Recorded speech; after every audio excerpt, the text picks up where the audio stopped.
Hola, Aquarius Sun, Sagittarius Moons. Welcome to your 2020 Sun Moon reading.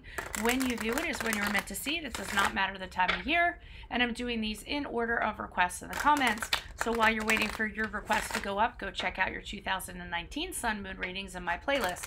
First portion of this reading, we will go over the traits of your Sun Moon combination. And then I will lay out the main cards. We'll take a quick look at your 2020. Second portion of this video will be the link below to the Vimeo reading, where I'll have a deeper interpretation of the cards with clarifiers. I'll be dividing the year up into 4 separate quadrants, so let's see what's going on for you guys. Aquarius Sun, Sagittarius Moons, you guys are the smarty pants, aren't you? Super smart, super intelligent. You like to learn things all the time. You think experiencing things in the world is the best way to learn them, and it's the best way to acquire knowledge. You do like to actually create your own ideas and create your own environments instead of kind of what's the norm or what is established. You like exploring things, and when you guys are very, very young, you already were showing your independence and trying to climb to the top of a mountain, and a pinnacle came in for some reason. So the problem is that you guys kind of channeling the things you do best, it isn't really easy for you to do, okay?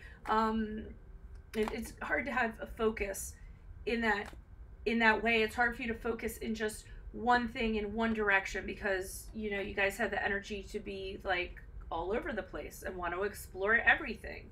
Alrighty? You have a great imagination. You guys can take care of yourselves. Again, because you're independent beings. You are attracted to things that are unique, that are unusual. You like philosophizing. That comes from your Sagittarius Moon. You like theoretical theories. Like, is that too much theoretical? Well, you know what I'm trying to say, right? And you guys are deep when it comes to thinking. So again, intellectuals, the smarty pants. You kind of like to go around you drift from one thing to another, just to experience different things. You're always like the trendsetters. You're always want to try anything that's new because you kind of feel like if you don't experience anything new, are you going to learn anything new? No. Okay. You're very inspiring. You don't always like to hang out in the practical areas or practical realms. You get bored with things that are old, that are predictable. And again, you're always looking for change. You're always looking to do things different. You're always looking to explore things in a different way. And this comes with this unique combination. Let me see. Oh, you guys, you're very good at, like, you know, detail oriented and things like that. Like, nothing gets by you, but you don't like to work too hard. You don't like to study things, okay? You kind of like to do it on your own terms. Because again, if you do that in a practical way, then you feel like it's a huge burden. You get bored, yada, yada, yada. And then we start over at stage 1 again. So it's really hard for you to kind of commit to something, control yourself. And it's really hard for you to like make anything happen, like goals that are meaningful, okay? You do attract people because you're very positive and people are drawn to how unique you are and that you're a bit odd and you're a bit eccentric. That's your Aquarius there. I have an Aquarian daughter, so I get it. You have interests that are kind of offbeat, a little off the wall. And you know, people kind of see, they're like, oh, okay, that's kind of interesting. That's a little bit weird, but whatever. You don't like anything that is traditional or conventional or something that everybody else is, you know, doing a certain way. You want to do things your own way. Lord, that's definitely my daughter, even though she's an Aquarius Scorpio, not an Aquarius Sagittarius. Very curious. Curious in the opposite sex, too. You're romantic too. So you all will probably have a lot of liaisons, romantic liaisons throughout your life. You'll have a hard time settling on one, committing on one, because you have that independent nature and that free spirit that you have, and you're not one to stick to one thing or one person. You might have a hard time adapting to the reality of life, but remember, the reality of life exists You don't necessarily have to adapt to it, but sometimes you have to exist in it, okay? So even though you might be rebellious, even though you don't want to conform, you still sometimes you have to operate on with the constructs that society has set out for you, right? Or else you end up in jail. Who needs that? Very original imagination. We talked about that. Very innovative. I don't think we talked about that. Very creative. We probably did talk about that. And again, you guys are trendsetters. You guys are groundbreakers. You break the ice. You make things happen. Possible fields you go into is the area of science. It could be arts. Could be politics. Okay? Anything that keeps you smart, right? Holy Spirit, angels, divine guides, universe, can you please provide your truth, your wisdom, your clarity, your insight for Aquarius Sun, Sagittarius Moons for the year 2020? What do you see? What do they need to know to reach their higher ground, become closer to the universe and closer to the divine for their greater good? Any messages you have for Aquarius Sun, Sagittarius Moons for the year 2020 would be greatly appreciated. What do you see for January, February, March for Aquarius Sun, Sagittarius Moons? We have the Death card in reverse.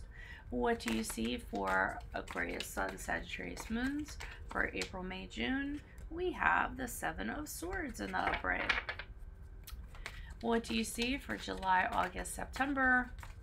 And then also I'd like to mention I'm on the Instant Go app. If you need a quick answer to a question, I'll turn it in 24 hours.